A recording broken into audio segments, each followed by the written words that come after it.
I feel like the Pokemon trading card game for the Game Boy Color and for the regular Game Boy gets overlooked a lot, and it's actually a really great title, even if you're not a huge fan of trading card games. I mean, if you're a fan of Pokemon, you're gonna really enjoy this game. So, this originally came out about 2 years or so after the release of these games, which were extremely popular, as everyone knows.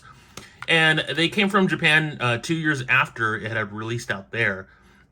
But it was honestly one of my favorite Game Boy games that I had back in the day. And as a fan of the actual trading card game myself, it was awesome to have this on the go because this meant you didn't have to invest in a bunch of actual cards. The way the game plays, and I'll go ahead and pop it in here just so we can take a look at it, is very similar to these games.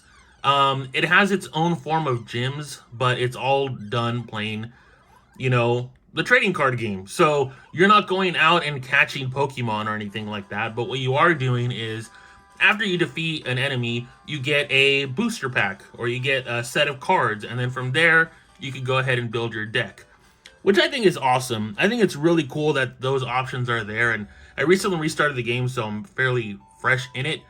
But I just think it was really neat. And there was a second Pokemon trading card game that didn't make it out here. It only stayed out in Japan.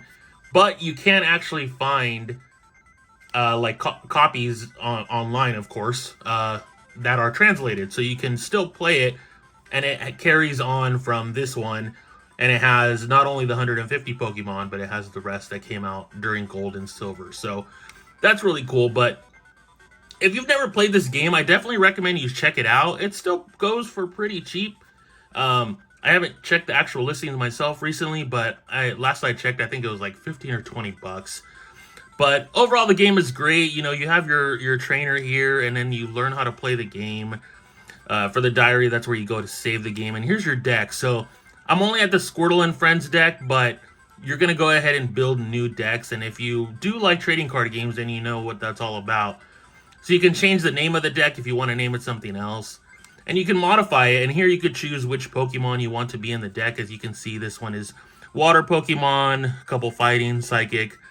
And then you're going to have your energy cards and such on here, and then your trainer cards that you can also use. But I really think it gets overlooked a lot. If you want to play a Pokemon game and maybe you've never played this one, I would highly recommend you check out the trading card game. And I'll get into a match here real quick just so you guys can see what it looks like. So yeah, you start the deck shuffle. Each of you start with some cards. And then from there, if you have, unevolved Pokemon, you just put it out on your deck. And then you go from there. And I mean, I'm not going to sit here and teach everyone how to play the Pokemon trading card game, but it's really cool. I think it's really neat, and the game overall is super fun. And I think I've beaten it like 3 or 4 times completely, and then I've collected all the cards. But this is my second copy. I have another copy that has everything on it. But this is one that I recently restarted. And yeah, again, check out the Pokemon trading card game if you haven't. I think you'll actually have a really good time with it. And if you loved these original games, then you're going to love this version as well.